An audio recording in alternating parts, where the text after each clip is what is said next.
Bismillahirrahmanirrahim. Sebelum video ini dimulai, pastikan kamu sudah mengklik tombol like, subscribe, lonceng, dan share ke teman-teman. Bismillah. Assalamualaikum warahmatullahi wabarakatuh.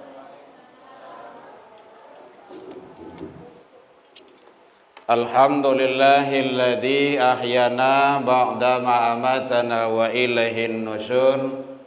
Ashhadu an la ilaha illallah wahdahu la syarikalah wa ashhadu anna Muhammadan abduhu wa rasuluh sallallahu alaihi wasallam la nabiyya ba'da amma ba'du. Hamdan wa syukran lillah.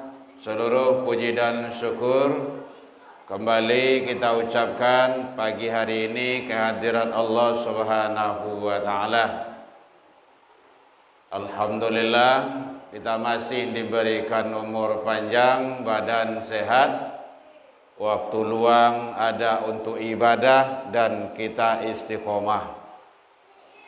Mudah-mudahan semua nikmat karunia yang Allah titipkan ke kita selalu kita syukuri agar kita menjadi hamba yang bersyukur di sisi Allah hendaknya. Salawat dan salam kepada Nabi besar Muhammad sallallahu alaihi wasallam. Allahumma salli ala Muhammad wa ala ali Muhammad. Yang sama kita hormati Bapak Ibu pengurus Musholah Nurul Jannah yang hadir bersama kita, Bapak Ibu tokoh masyarakat, tokoh agama, tokoh pendidikan, hadirin kaum muslimin, imam kita yang sama kita muliakan, anak-anak kita yang lah pulang. Ya. Karena pesantren lo nado lo. Pesantren lo nado nya lo namuh lo duduk di surau do. Jadi tugas berat awak Bapak Ibu ke depannya bahas supaya anak ko bertahan duduk di rumah ibadah. Kini ko lebih bertahan duduk di kafe. Awak ndak berang lo do, memang itu kenyataannya. Jadi itu tantangan bagi kita Bapak Ibu dalam mendidik anak-anak awak. Nyo lebih senang, lebih nyaman duduk di kadai hura-hura. Apalagi kalau kini akhir zaman ko generasi apa namanya ko? Namanya Bu, boleh tahu Bu? Generasi Gen Z. Itulah bentuknya. Ada teori penelitian di Jepang menyatakan generasi Gen Z ko orang tidak mau menerima dia untuk bekerja karena generasi pamaleh nyu suku wado tapi tidak sadonya tapi rato-rato mayoritas kayak gitu. Tugas awak bahas supaya dididik dikader anak tu jangan sampai terjebak dengan hal yang seperti itu. Lihat itu, kalau tidak ada aturan wirid remaja dari Pemko nya tidak go wirid do. Didikan subuh kau tidak diimbau-imbau dah datang do. Kadang lah diimbau tidak tiba do. Papa, nana, awak yang masih lalu tolong jagoan. Mungkin di siko tidak ada do, tapi tempat lain terdengar ada awak kayak gitu. Itu tidak perlu. Kalau ambo tidak ada imbau-imbau itu tidak ada Bapak Ibu. Ambo kan pembina didikan subuh lah itu do. Tidak ada panggil-panggil tu tidak. Nyo nang kabar rajai, nyo nang kabar ilmu. So awak lah manggi-mangginya. Tu orang gaik itu nanti yang kena setting tu. Asa talambe ada hukuman. Sekian kali talambe panggil orang tua. Anak bapa, anak ibu kabar raja atau tidak? Kalau tidak boleh bawa pulang. Ajar didik baik-baik. Begitu. Jadi mendidik generasi itu memang berat Bapak Ibu. Mungkin Bapak Ibu cobalah masukan anak itik ke dalam kandang, masukan anak orang. Siku siapa jalan, nyo menurut sedoa itu. Itu teorinya kayak gitu. Tapi kalau anak orang diimbau ko tu lari, diimbau ko hilang loh, diimbau ko lapai loh, diimbau ko nyo duduk lah ninen doh. Entah di sini lah enggak tahu. Ada didikan, ada pesantren Ramadan sini, Bu. Ada Pak? Coba saya besok itu. Kan panitia do. Iya, Bu, takkan tagang urek lagi ya, dua. Jadi Allah menyatakan dalam Al-Qur'an kayak gitu. Al-Qur'an surah Luqman 31 mulai dari ayat 13 sampai 19. Itu pola teknis mendidik anak manusia agar dia menjadi baik. Kalau itu diterapkan, insya Allah bisa oke dan jadi itu. Luqman 31 3 balik sampai 9 balik. Itu kajian awak itu. Waktu kita tidak lama Bapak Ibu, enggak 5 menit lah. Ngaji subuh kau nak boleh lama-lama dah. Dan Ibu nanti akan banyak menerima ilmu-ilmu, informasi-informasi nanti ke depannya. Mungkin dalam 1 bulan ini. Hadirin kaum muslimin rahimakumullah. Jadi tugas berat tanggung jawab kita adalah, apalagi kalau anak Bapak Ibu sudah dibekali dengan ini. Bu, mencari kamar Ibu ke bawah. Namanya ke Bu? Wah, ini luar biasa itu dan luar binasa. Merusak dan meracuni generasi. Handphone ini hasil penelitian lebih bahaya daripada narkoba. Narkoba kan bahaya tu ah. Kau lebih bahaya kau. Itu hasil penelitian nak kecil bodoh dah. Mau nyampein saja. Maka jangan terlalu tergesa-gesa, jangan terlalu cepat awak muagiana handphone. Iko kadang-kadang kan orang gay kan di mayang kenyaman saya, nang kaman saya. Lagi anak ape, anyolan yang saya main le. Ndak menggaduh orang tu, ndak menggaduh orang gay. Itu bahaya itu Bapak Ibu. Sangat bahaya itu. Handphone ini mematikan. Yang dimatikannya pola-pola pikir, ide dan gagasan. Adik kok kadiagi jo HP kok ke anak lihat timingnya tuh, limit waktunya tuh calik bilo kapan dia boleh gitu. Makanya kita ngasih handphone ini sama anak di rumah kelas 3 di SMA. Kan langka tu dah. Nyodo tapi langka gitu kan. Orang dulu tidak ada pakai HP, dia jadi orang saja. Jadi ulama lo le. Cali itu. Buya Hamka di mana beliau menulis dalam pinjaro. Jadi tafsir dipakai orang kene kok. Daerah-daerah di Indonesia, daerah Melayu, tafsir Al-Azhar.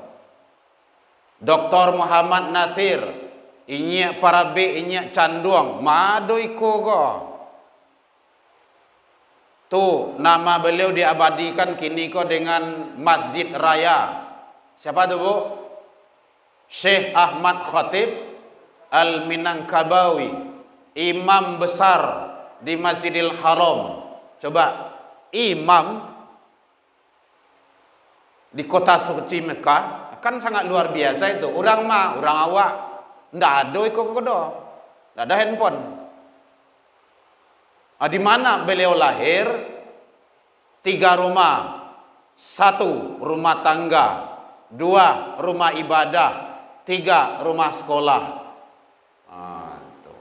Rumusnya kayak gitu Bapak Ibu. Kalau 3 rumah tuh awak terapkan dalam kehidupan sehari-hari, kau tak percaya, ibu cobalah, bapak cobalah, insya Allah jadi itu. Jadi menjadi orang. Sama-sama awak. Jadi bukan bapak ibu saja yang mencobanya, ambo mencoba Allah. Saya ngasih handphone ini sama anak kelas 3 di SMA. Di MAN. Baru kuliah. Sampai sekarang. Anak-anak awak. Ndak awak lah kan nyatur. Awak nama gadangannya ibu mandi yang malayirnya. Awak yang mencari duitnya. Makanya heran kadang-kadang aneh bin ajaib. Ada balap liar. Ada tawuran. Itu bisa diantisipasi. Ndak payahlah kerajo Kapolda. Dulu Kapolda sempat buat kan. Zero balap liar. Zero tawuran. Kok bisa balap liar ya? Rasanya anak-anak SMA, anak-anak remaja itu belum bisa dia beli kendaraan sendiri. Jadi kalau nyomaliang, siapa yang membalian? Siapa yang belinya kan ibu? Ayah mandi untuk siapa? Untuk anak Kalau ndak dikontrol, kamanya bawa balap liar Kan aneh tuh.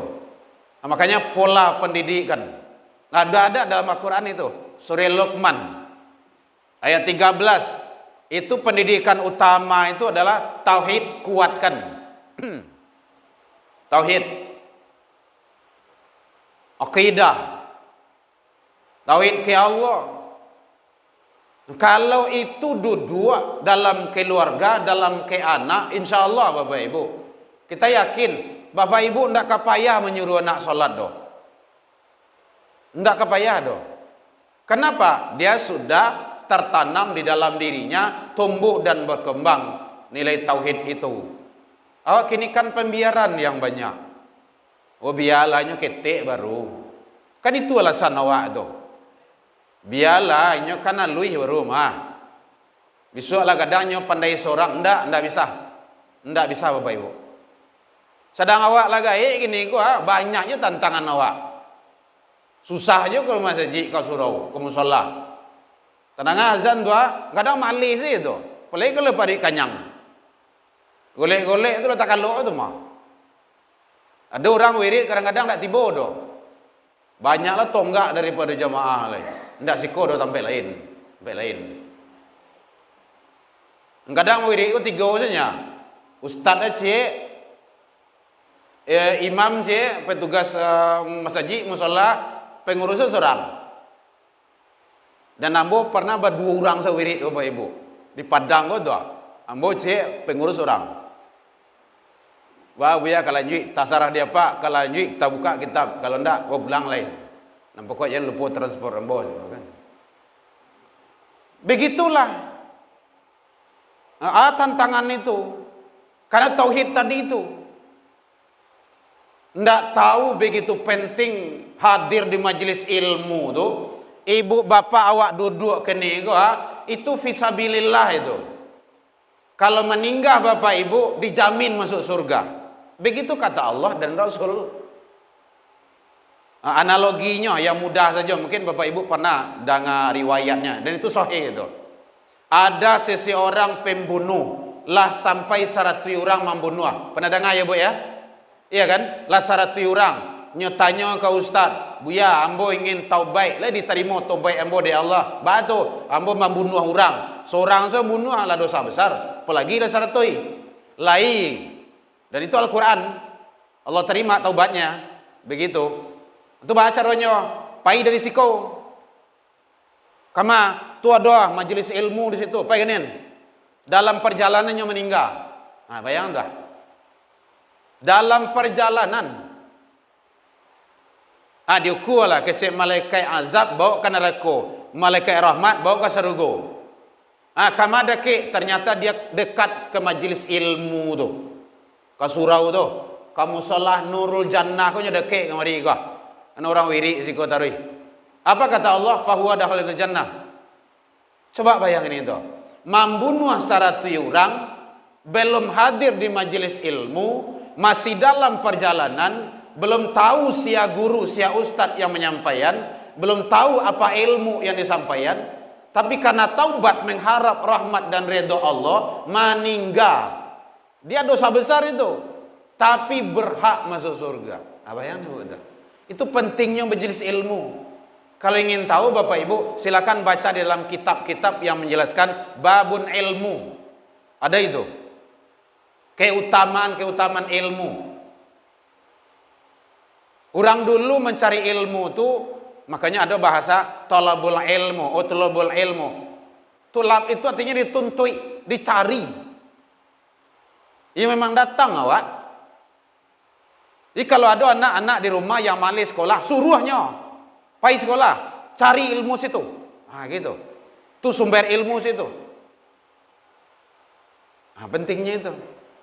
Jadi ternyata tauhid itu sangat menentukan. Akhir-akhir zaman ini tauhid itu ialah yang rapuh. Yang rapuh. Makanya hati-hati Bapak Ibu, diri awak, anak-anak turunan cucu awak, Bapak Ibu, anak cucu itu adalah amanah dari Allah. Badoso gadang awak kalau awak sia-sion. Kalau ada anak melawan ke orang tua, jangan anak yang disalahan. Siapa yang salah? Ayah jomandehe. Bahkan ada anak yang membunuh orang gaeknya. Anak yang salah hendak orang tua. Proses pendidikan. Nyo ada input, ada proses. Nah, itu istilah orang kuliah, orang sekolah itu. Ada output. Ada yang masuk anak itu, kemudian prosesnya ba'ah. Pola pendidikan, pola asuh. Kalau baik, kalau bagus nanti hasilnya keluar akan baik. Dan itu tidak bisa instan tuh Bapak Ibu. Memang butuh proses. Kalau menjadian anak cucu Bapak Ibu dokter, lasuah, sawanta, nampak kok dopiti. Kedokteran kini bara kini kedokteran Bu. 10 juta dapat. 100 juta, 200 juta, 200 juta. Piti sedo itu, ndak macam punya daun itu do. Dan itu lu bisa langsung jadi dokter tuh do. Kau asli dulu, ambilnya kayak anunya dulu kayak 2 tahun gitu aja. Buka praktek jadi dokter hewan, dokter gigi, dokter kulit. Buka setiap hari. Untuk menjadikan ulama itu tidak semudah itu Bapak Ibu. Yang mengakui dia ulama itu bukan label, tapi umat. Imannya, ilmunya, ketaatannya, ketawaduannya, itu butuh proses. Butuh proses Bapak Ibu.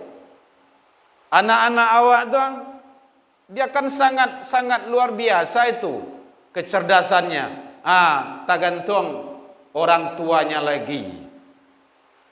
Jadi oleh sebab itu Bapak Ibu, tantangan bagi kita dalam mendidik anak-anak kita, barik Bapak Ibu, narkoba sangat luar biasa kini ko. Peringkat ke-6 melawat tambah lo kini ko angkonyo. Karena kita kemarin komunikasi ambo Samirat ke Batanggo di BNN Sumatera Barat. LGBT kini ko di Sumatera Barat kini ko 18.000. Itu orang kasadonya Bapak Ibu. Belum perbuatan-perbuatan maksiat lainnya. Jadi salah besar mendidik anak awak kalau tidak dibawa ke agama. Bapak Ibu, awak dosen, awak guru, tenaga pendidik, bangga anak-anak orang sukses di awak. Di sekolah anak tu dapat ini, olimpiade ini, cendramata ini, macam-macam lah gitu kan. Sukses anak orang. Caliak dalam rumah tangga, anak berantakan. Itu berat itu. Itu namanya kabura maktan indallah. Allah akan azab dan siksa. Kamu hebat di luar, tapi anakmu sendiri tidak beres. Kembali dah. Termasuk ambo sendiri Bapak Ibu. Ambo nak menyampaikan sadoh. Berbuat juga seperti itu. Jadi 3 rumah itu ambo terapkan Bapak Ibu. Rumah tangga, rumah sekolah, rumah ibadah. Ambo bawa ke rumah ibadah anak ambo. Itu ambo bawa 2 seorang. Karena di pondok. Abekonya masuk pondok lihat itu. Masih ada satu lagi keluar tadi itu. Kenapa seperti itu? Kalau enggak tanggung jawab, awak akan dihisap. Enggak taluk dah Bapak Ibu, enggak taluk berat. Api dunia, saya puntung rokok, saya taluk dah awak dah. Boleh kan nanti api akhirat? Berat. Jadi penceramah tu bukan mudah Bapak Ibu. Ustaz tu nanti yang dibakar besok, di neraka besok. Kalau tidak sesuai dengan yang disampaikannya, tidak mudah mengecek itu Bapak Ibu. Tak pertanggungjawabannya itu.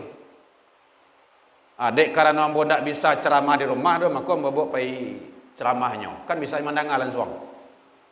Kalau tidak begitu tentu ceramah lah di rumah. Oi duduk saudaranya, biar ceramah. Itu 2 kali lah awak ceramah adiknya. Payah awak adik. Ya Bapak Ibu ya. Jadi tolong sekali lagi, mari sama-sama kita saling berbagi saja. Dan terakhir, lah pas.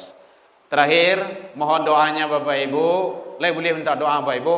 Ambo setiap tahun dan setiap kajian selalu minta doa kepada jamaah dan umat Islam.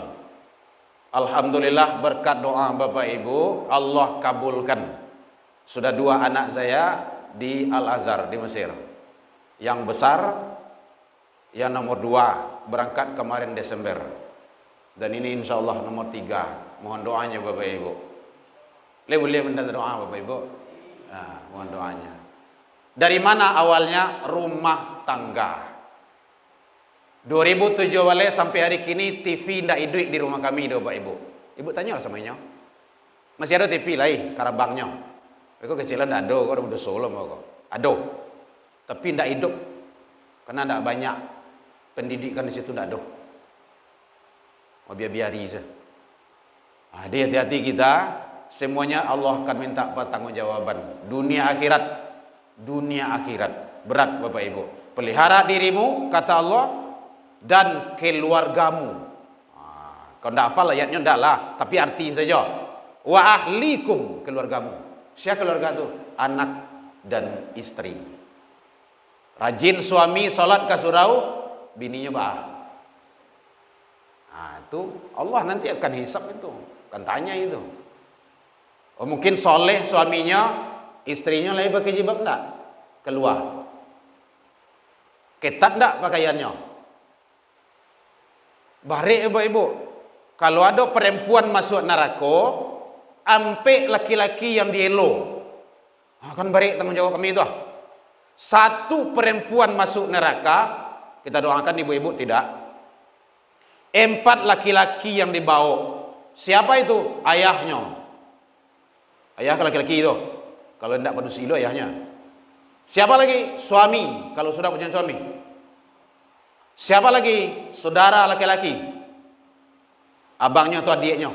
Siapa lagi? Anak laki-laki. Yang ampe orang tu tidak bertanggung jawab terhadap yang seorang itu. Akan berat itu. Itu tugas kami barik Bapak Ibu. Bantuan awak belum tentu loh dong. Aku ada tambahan sila itu. Akan berat dah. Jadi tolong sekali lagi Bapak Ibu, jangan diagiah beban kami, terutama istri-istri, jangan melawan saya ke suami, gitu kan. Karena tanggung jawab suami itu dunia akhirat.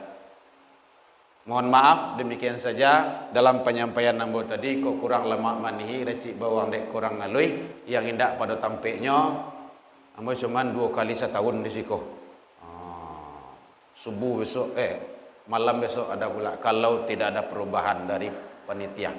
Demikian saja, saya atas nama pribadi dan keluarga Erman Tanjung mohon dimaafkan yang hendak pada tampilnya. Lain dimaafkan Bapak Ibu hadirin, kita saling berbagi saja. Mudah-mudahan Allah berikan, bukakan hal-hal kebaikan bagi kita bersama. Allahumma minkum ilal liqa fastabiqul khairat wa billahi taufik wal hidayah. Assalamualaikum warahmatullahi wabarakatuh.